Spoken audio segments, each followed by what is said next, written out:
This is Bob Oliphant from the Westford Historical Society and Museum, bringing you episode 20 of season 3 of the Westford Wardsman podcast. The Westford Wardsman newspaper was part of Turner's Public Spirit, a weekly newspaper in Ayer a century ago. In this episode, we'll be reading the Wardsman for the week ending Saturday, May 14th, 1910, and I'll elaborate on what was happening in Westford that week. The week starts with the Westford Center section. Our residents were glad to hear the car service resumed, but the somewhat weather-worn appearance of the branch line cars was as very evident that it was unpleasant. They're talking about the trolley cars, of course. And the branch line is the one that ran through what is now Nabnasset up to Westford Center. In conferring with the management, they had no funds that they wished to use for the purpose of maintaining the cars, but made a proposition of 3 alternatives: to paint the cars and reckon the cost from the 6 months' expenses, which is in the nature of a test, to let them remain as they are, or for the residents to raise the sum among themselves, and this last is just what has been done. With the subscription paper at the 2 stores, over $100 has been subscribed, and one of the cars is at Ayer, being painted and renovated to be readiness by Memorial Day, which this year is to be a special occasion with the dedication of the new Soldiers Monument. The 2 stores they refer to here are the Fletcher store that was located on Lincoln Street and the Wright and Fletcher store that is located on Main Street and is now the Muffins and Main building. It still has a Wright and Fletcher sign on the top of it, however. Mrs. John P. Felch, whose married name was Anne Maria Kendall, who has been spending the winter in Philadelphia with her daughter, has returned to Westford and is spending this month with her daughter here, Mrs. Ralph Bridgeford. Next month, she removes her household goods to Greenfield, New Hampshire, to keep house and make a home for her son, Edward Felch. Mrs. Felch was in Philadelphia during the big car strike and reports it as a memorable experience to everybody, whether concerned in the strike or not. Mrs. Fred L. Snow and Miss Bernice of Overlook Farm are spending a few weeks at Saranac Lake, New York, and Mrs. Myrtle Snow Clark, with Mrs. Myrtle Snow Clark. Mrs. Snow plans to be at home for the 30th of May. Reverend C.C.P. Hiller's former parishioners here will be interested to know that he was reappointed at Springfield in April for his 6th year. This is Charles Coatsworth Pinckney Hiller. He was a former pastor of both the Congregational Church in Westford Center and the Methodist Church in Graniteville, and I believe the church that he was representing or serving in Springfield was a Methodist church. Master Clarence Colburn was taken to the Lowell General Hospital this week and underwent the operation for the removal of adenoid growth. He is doing nicely, but will not be quite his sturdy, cheerful self for a few days. Excellent audiences, both morning and evening, are being present at the Congregational Church. Sunday evenings, Mr. Wallace is conducting a series of practical and helpful talks suggested from the life of Joseph. The Committee of Arrangements for Memorial Day have issued some most attractive folders, on the front of which is a fine picture of the new monument, and inside outlines the plans for the day. Copies of this may be secured of Captain Sherman H. Fletcher. And I believe the Westford Museum still has a copy or 2 of that flyer. It has been a quiet week in our village in the way of gatherings, etc., but with the busy gang doffing, cutting, and blasting, and doing all the things necessary to transform the 5 acres of very rough and poor land into a beautiful park and playground, that is the Whitney Playground, and it's what they're talking about between the Frost School and Rodenbush Community Center now. while another gang of W.H. Tarbell's men are at work improving the main street in the village. Inside the town hall, a group of skilled workmen are renovating and decorating, with one new house going up, which is to be a model small home, with the electric cars running and prospects of an artistic transformation within the old First Parish Church, and the residents busy with preparations for Memorial Day and dedicating its splendid new monument. Our village seems full of spirit of activity and progress. Reverend George Downey, in his History of the First Parish Church of Westford, on page 67 says, I quote, Abile and Mrs. Abbott personally paid for repairs and redecorating the interior of the sanctuary in 1910. That same year, a memorial window, a mahogany railing, and an organ screen were given by Colonel Edwin Metcalf in memory of his mother, Nancy Metcalf. End quote. The next section is the About Town section. William Davidson Blanchard, who was the son of Benjamin and Sarah N. Davidson Blanchard, who died in Lowell on Saturday morning, May 8th, at the advanced age of 87, was a student at our own Westford Academy, which he entered in 1843 from Windham, New Hampshire. He and his family spent a few summers at the Dupee homestead near Westford Station. That's the last house as you're going into Carlisle from Westford. As you cross the old railroad tracks, which is now a rail trail, that first house on the left, the only house on the left, I guess, is the old Dupee homestead. The batters are up and the soil well stirred for a new house on the Lowell Road at Brookside, easterly of the Chamberlain Road, not far from the Levi T. Fletcher farm. The next paragraph is called A Very Enterprising Man.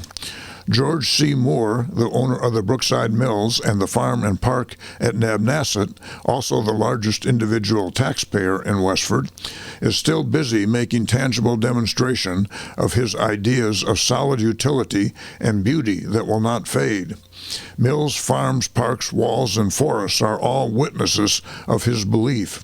His latest is on for demonstration at the present time. In lowering the outlet of Nabnasset Pond with engine, dredging machine, and plenty of manpower, he has started in for one of those long-time permanent improvements. The channel is being lowered in places 6 feet, the bank squared up and stoned up, and the bottom of the brook cemented.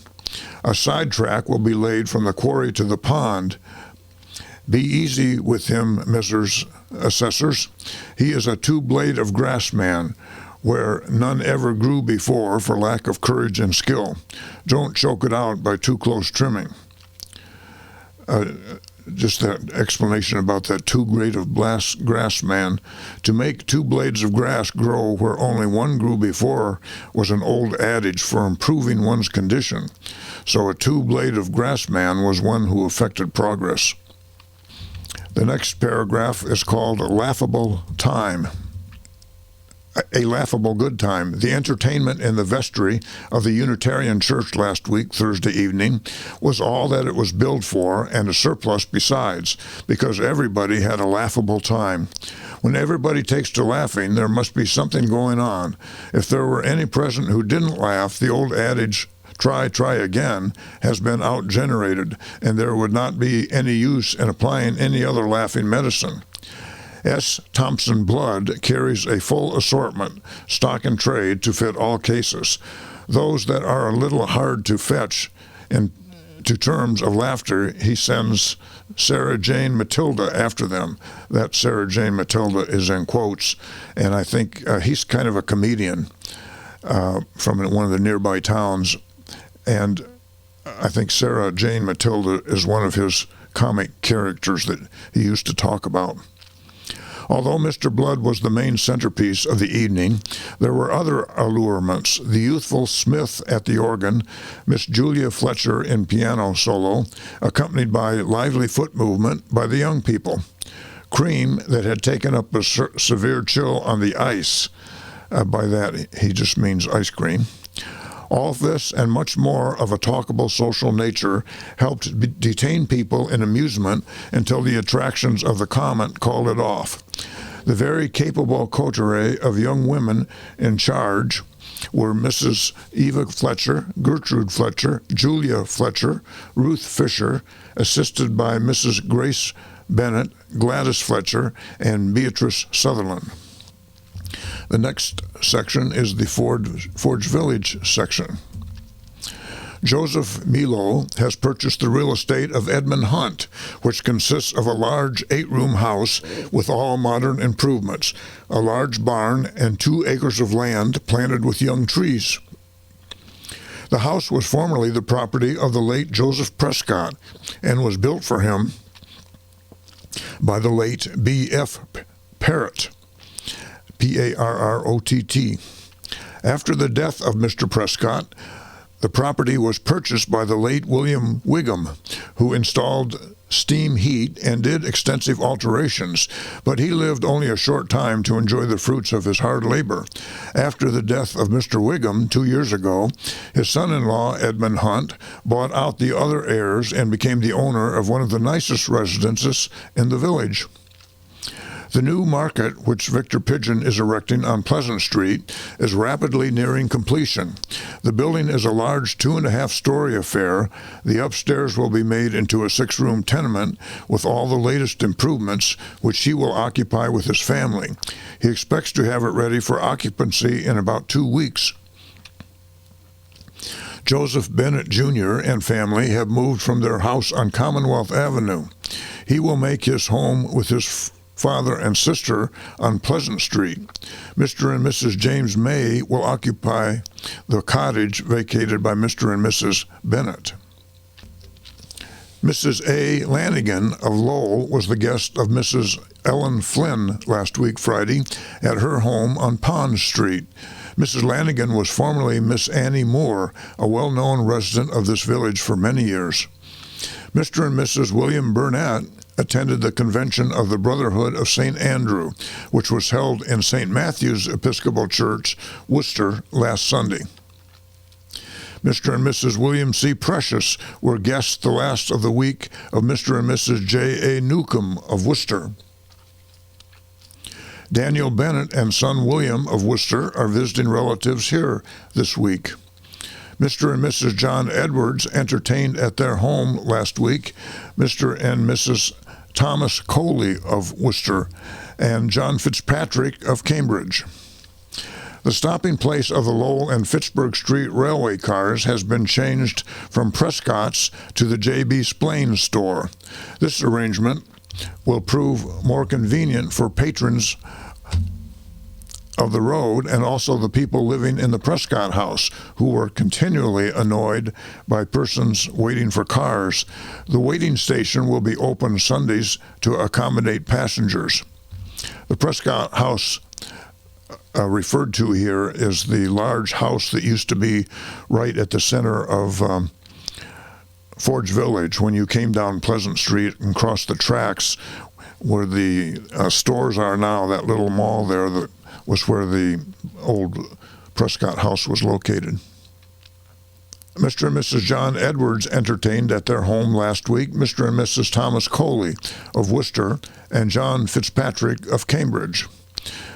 Mr. and Mrs. Ernest Longbottom and Masters William Longbottom and Gerald Bowker of Arlington Heights were guests of Mr. and Mrs. William Burnett last week, Thursday. Irvin Butler, who was killed by falling from a chimney at Townsend Harbor last week, was well known here. He was employed by Abbott and Company 5 weeks ago to paint the smokestack. While here, he persuaded Charles Flanagan, the crossing tender for the Boston and Maine Railroad, to accompany him and learn the trade. But after a tryout of one day, Mr. Flanagan decided that steeple climbing wasn't his vocation and returned to his post the next day.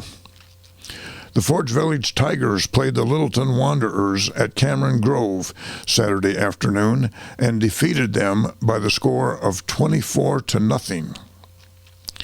The Lions played the first game of the season in the Stony Brook League last Saturday afternoon with the Richmonds of Lowell at the Fort Hill ball grounds and were defeated. The Lions will play on the home grounds next Saturday afternoon and will have for their opponents the Graniteville Blues. One of the social events of the season will be the concert in Abbott Hall Wednesday evening, May 25th.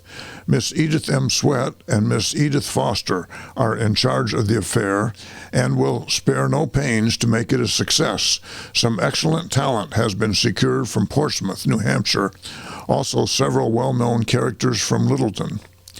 Next Sunday being the Festival of Whitsunday, the services in the St. Andrew's Mission will be the celebration at 9 a.m. and evening prayer at 7 p.m.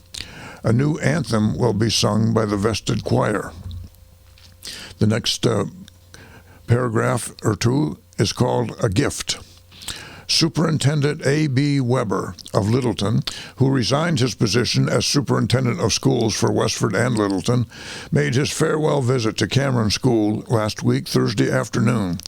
As he was about to conclude his stay, a signal was given by the principal, Miss Letitia V. Ward, and children from the other rooms filed into a line and marched into Miss Eva F. Pine's room, the lower primary.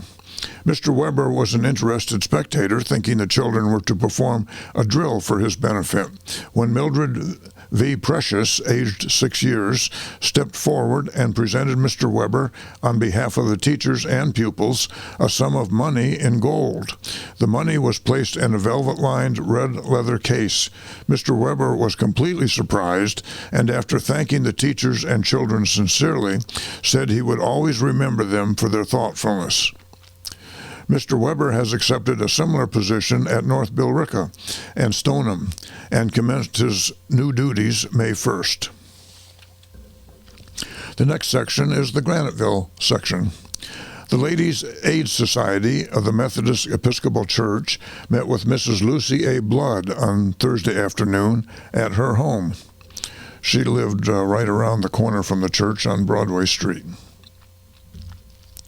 The Big Four Club, composed of well-known young ladies of this village, will hold a social dancing party here Saturday night. One of the pleasing features of the affair will be a prize waltz.